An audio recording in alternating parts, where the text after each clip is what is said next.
Hello friends. आज के video session में हम देखेंगे पाइथन फाइल हैंडलिंग में रीडलाइन फंक्शन का यूज़ किस तरह से करते हैं और देखेंगे कि प्रोग्राम में रीडलाइन फंक्शन का यूज़ कैसे किया जाता है।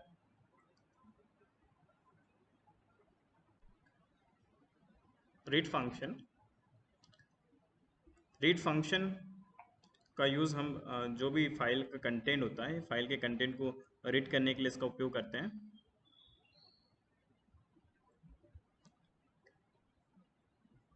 रीड फंक्शन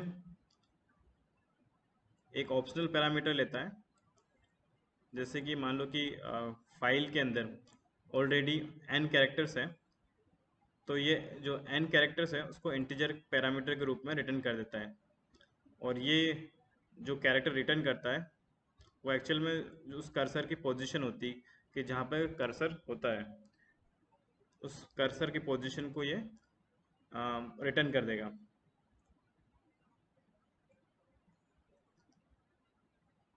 बाय डिफ़ॉल्ट जब फाइल को ओपन करते हैं तो जो फाइल का जो भी कंटेंट होता है उसको कम से कम एटलीस्ट वन टाइम वो उसको रीड करता है। और जैसे ही फाइल को आप रीड कर लोगे तो फाइल के एंड में उस कर्सर को ये छोड़ देगा, मतलब फाइल को रीड करने के बाद उस कर्सर को फाइल के एंड में छोड़ देगा।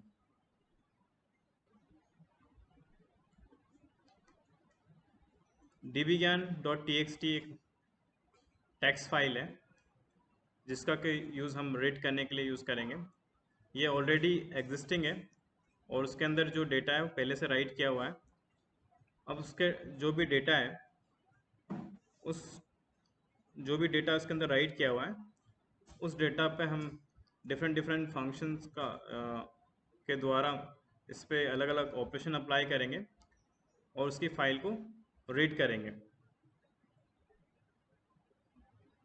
Now see the example.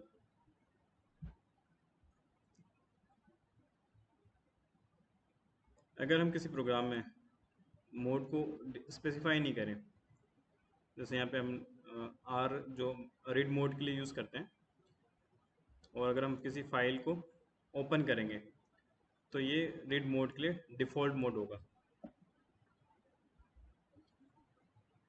एक एक ऑब्जेक्ट ले लिया, या इसको फाइल वेरिएबल भी बोल सकते हैं। इसके द्वारा हम dbgan.txt जिसको ओपन फंक्शन के द्वारा इसको ओपन करेंगे और इसमें हमने कोई मोड पास नहीं किया है, तो ये बाय डिफ़ॉल्ट इसका रीड मोड होगा। फिर हमने यहाँ पे इसकी जो वैल्यू है वो प्रिंट करेंगे, तो f.read इस रीड फंक्शन को कॉल किया है जो फाइल वेरिएबल या ऑब्जेक्ट के थ्रू ये जो फाइल है dbgan.txt इसको ओपन करेगा और प्रिंट फंक्शन उसकी वैल्यू को प्रिंट कर देगा। फिर बाद में हम f.close फंक्शन को कॉल करेंगे जिससे वो फाइल क्लोज हो जाएगी। और जब ये फाइल क्लोज हो गई तो जो इसका आउटपुट होगा वो इस तरह से डिस्प्ले हो जाएगा। ये आउटपुट जो फाइल हमने स्पेसिफाई किया था dbgan.txt, ये उसका आउटपुट डिस्प्ले कर देगा।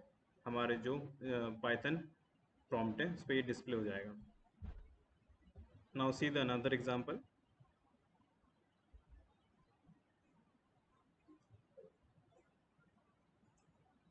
यहाँ पे हम देखते हैं कि जो फाइल है, फाइल में हम 50 कैरेक्टर्स को रीड करेंगे, जो कि कर्सर की जो पोजीशन है वो बिगनिंग से जहाँ पे स्टार्ट हो रही है। यहाँ पे f एक ऑब्जेक्ट ले लिया, अगेन हमने dbgan.txt फाइल को ओपन किया और इसमें रीड मोड पास कर दिया है। आर के थ्रू हम रीड मोड पास कर रहे हैं और हम रीड फंक्शन का यूज़ करके उसमें जो उसकी जो पैरामीटर है वो हमने 50 पास किया है, क्योंकि हमको 50 कैरेक्टर रीड करना है। फिर इस फाइल को क्लोज कर देंगे, f.close को क्लोज कर दिया। तो इसका जो आउटपुट है हम लोग को इस तरह से मिलेगा। ये जो बिगनिंग्स है, बिगनिंग इसके यहाँ से हो रही है, यहाँ से ये 50 कैरेक्टर को रीड करेगा, क्योंकि हमने यहाँ पे 50 कैरेक्टर पास किया है। रीडलाइन फंक्शन, इसका यूज़ भी हम फाइल को रीड करने के लिए करते हैं, लेकिन जब रीडलाइन यूज़ करते हैं तो ये पर्टिकुलर किसी एक लाइन को रीड करने के लिए इसका यूज़ करते हैं। अगर फाइल के अंदर डिफरेंट डिफरेंट लाइन अवेलेबल है तो ये उसके स्टार्टिंग लाइन से उसके कर्सर, जहाँ पे उसके कर्सर की पोजीशन है, उसके एंडिंग लाइन तक, जहाँ पे लाइन एंड हो रही है वहाँ तक उसको रीड करेगा। इसका जो आउटपुट हमें डिस्प्ले होगा तो ये न्यू लाइन कैरेक्टर के रूप में उसको डिस्प्ले करेगा। जैसे न्यू लाइन के अंदर ये नेक्स्ट लाइन के अंदर डिस्प्ले करता है, वैसे ये लाइन सेपरेटर के फॉर्म में वर्क करेगा, मतलब उस लाइन को अलग अलग लाइन में डिस्प्ले कर देगा। Now see the example of readline function.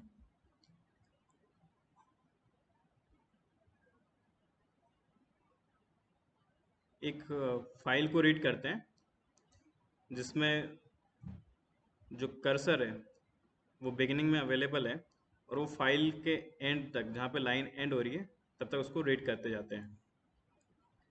तो एक एफ ऑब्जेक्ट ले लेते हैं, इसे एक dbgyan.txt हमने ओपन किया और इसमें मोड इसका आर पास किया, this is the read mode, और यहाँ पे पास कर दिया हमने f.readline। फिर बाद में f.close फंक्शन के द्वारा उस फाइल को क्लोज कर दिया। तो जब आप इसका आउटपुट डिस्प्ले करेंगे तो वो उस फाइल के अंदर जो पहली लाइन अवेलेबल होगी, जो फर्स्ट लाइन होगी, उसका आउटपुट डिस्प्ले कर देगा, क्योंकि कर्सर हमारा जो शुरू में शुरू पोजीशन यहाँ पे अवेलेबल था, इस पोजीशन पे था, शुरू वाली पोजीशन पे, और ये उसके जैसे लाइन एंड होता है तो जो उसका कर्सर है वो लास्ट कैरेक्टर पे चले जाता है उस लाइन के, और उसको टर्मिनेट कर देता है।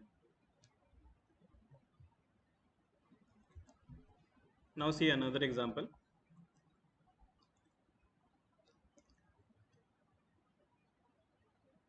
फाइल को रीड करेंगे, उसका जो 18 कैरेक्टर है, 18 कैरेक्टर से उसका जो एंड ऑफ द लाइन तक उस फाइल को हम रीड करेंगे। तो उसके लिए एक एफ ऑब्जेक्ट क्रिएट करते हैं, उससे ओपन मेथड के द्वारा हम dbgyan.txt फाइल को ओपन करेंगे और मोड इसका आर लेंगे। अब यहाँ पे हमने पास किया f.seek जो फंक्शन यूज़ किया है ये कर्सर को मूव करेगा, और अभी हम कर्सर को मूव करें, अगर बिगिनिंग में है तो वो उसकी 18th पोजीशन के ऊपर मूव कर देगा। उसके बाद हम प्रिंट करेंगे, f.readline फंक्शन के द्वारा उसको प्रिंट कर दिया है। तो उसके बाद f.close फंक्शन के द्वारा फाइल को क्लोज किया है। तो जब आप इसको क्लोज करेंगे और उसका जो आउटपुट डिस्प्ले हो जाएगा, वो जो भी जो फर्स्ट लाइन होगी उस फाइल के अंदर, उसके 18 कैरेक्टर से उसके जो लाइन एंड हो रही है वहाँ तक उसको रेट करेगा। आउटपुट देखते हैं, ये इसका आउटपुट डिस्प्ले हो गया। ये जो इसका 18 कैरेक्टर के बाद का जो भी कैरेक्टर है वो उसको डिस्प्ले कर रहा है। रीडलाइन फंक्शंस का यूज़ भी हम रीडलाइन फंक्शन के जैसे करते हैं। रीडलाइन फंक्शंस के अंदर हम इंडिविजुअल सिंगल लाइन को रीड करते हैं, जबकि रीडलाइंस में हम मल्टीपल्स लाइंस को रीड करेंगे। और जब रीडलाइन फंक्शन का यूज़ करते हैं तो ये जो लाइन है उसको रिटर्न कर देगा, जो भी जहाँ पे भी हमारा कर्सर, जो कर्सर अगर स्टार्टिंग पोजीशन के ऊपर पर है, तो जब इसको स्टार्टिंग होगी तो ये बिगिनिंग से फाइल के एंड तक जाएगा, और उस जो भी उसके अंदर नंबर ऑफ जो भी कैरेक्टर्स होंगे उसको क्या करेगा, उसके जो आइटम्स को क्या कहते हैं लिस्ट के अंदर डिस्प्ले करेगा, या लिस्ट के अंदर इनपुट कर देगा। जब रीडलाइन फंक्शंस का आउटपुट डिस्प्ले करते हैं तो ये न्यू लाइन कैरेक्टर के साथ में उसको डिस्प्ले करेगा, जो कि न्यू लाइन कैरेक्टर को एक लाइन सेपरेटर के रूप में डिस्प्ले कर देगा। मतलब लाइन सेपरेटर, इसको मैं लाइन सेपरेटर के के फॉर्म में न्यू लाइन कैरेक्टर्स में इंक्लूड हो जाएंगे। सी द एग्जाम्पल, एक ये प्रोग्राम है जिसमें हम जो उसकी जो लाइन है प्रोग्राम के अंदर, हम जो टेक्स्ट फाइल के अंदर जो भी लाइन इनपुट किया हुआ है, मल्टीपल लाइन है, उसको हम शुरू से लेकर एंड तक हम लोग इसको रीड करेंगे। और इसमें जो कर्सर अगर स्टार्टिंग पोजीशन पे होगा तो वो फाइल के एंड तक सारे कैरेक्टर को रीड करेगा और जो भी आइटम्स हो गए उसको लिस्ट के अंदर इनपुट कर देगा। तो इसमें देखते हैं, एफ एक हमने ऑब्जेक्ट ले लिया है, इसको ऑब्जेक्ट वेरिएबल भी बोल सकते हैं। ओपन फंक्शन हमने यूज़ किया है, ओपन फंक्शन के द्वारा हम किसी फाइल को ओपन कर रहे हैं। यहाँ पे हमने जो फाइल लिया उसका नाम है dbgyan.txt और यहाँ पे मोड हमने रीड मोड पास किया है। तो प्रिंट फंक्शन के द्वारा हम उसको प्रिंट करेंगे और एफ डॉट रीडलाइन फंक्शंस को कॉल किया है। रीडलाइन फंक्शंस के द्वारा जो इसका ऑब्जेक्ट है, ऑब्जेक्ट के द्वारा रीडलाइन फंक्शंस को हम कॉल करके उसको रीड करेंगे और उस प्रिंट फंक्शन के द्वारा उसको डिस्प्ले करेंगे। और लास्ट में फंक्शन को जो आपका फाइल है उसको क्लोज कर देंगे क्लोज फंक्शन के द्वारा। और जब इसको क्लोज कर दोगे तो इसका जो आउटपुट है वो इस तरह से डिस्प्ले हो जाएगा। यहाँ पे अगर हमारा जो कर्सर है वो स्टार्टिंग पोजीशन पे है और ये इसको एंडिंग पोजीशन तक रीड कर रहा है। और यहाँ पे हम देख रहे हैं कि जो न्यू लाइन कैरेक्टर है उसको लाइन सेपरेटर के रूप में यहाँ पे यूज़ किया हुआ है।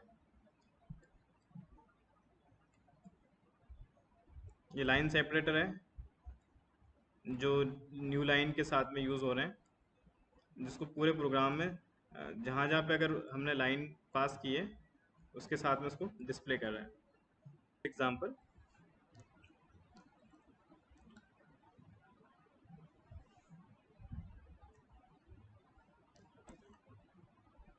फाइल के अंदर जो लाइन है उसको लिस्ट के वेरिएबल के अंदर स्टोर करेंगे और जो उसकी सेकंड लाइन है, फाइल की जो सेकंड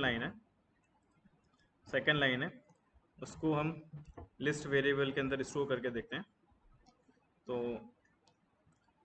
एफ एक ऑब्जेक्ट वेरिएबल लेते हैं, ओपन मेथड के थ्रू हम dbgyan.txt फाइल को ओपन करेंगे, रीड मोड पास कर देंगे। यहाँ पे हमने एक और ऑब्जेक्ट ले लिया है f1, इसके द्वारा हम जो f ऑब्जेक्ट है इसे रीड लाइन फंक्शन को कॉल किया है जो उस फाइल को रीड करेगा।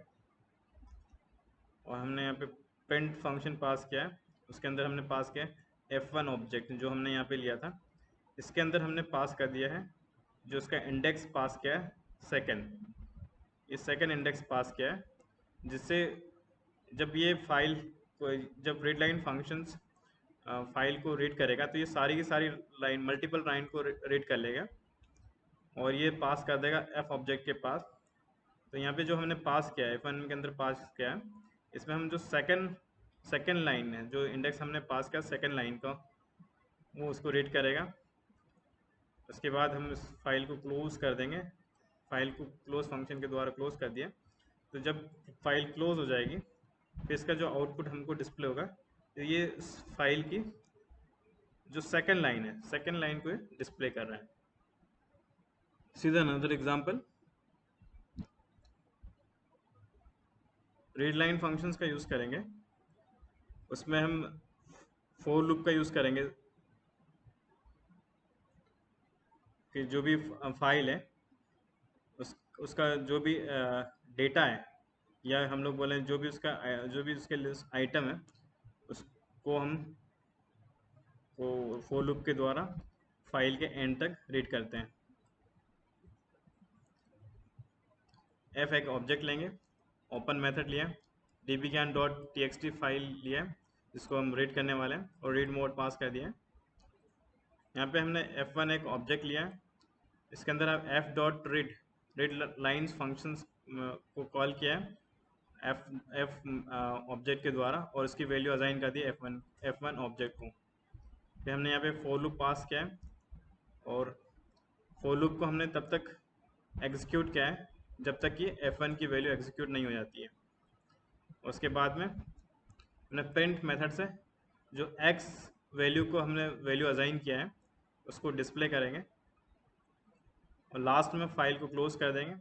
और जब फाइल को क्लोज करेंगे तो इसका आउटपुट हमको इस तरह से डिस्प्ले हो जाएगा। हेलो फ्रेंड्स, ये वीडियो आपको कैसा लगा? इस वीडियो को लाइक कीजिए और यूट्यूब चैनल पर सब्सक्राइब कीजिए।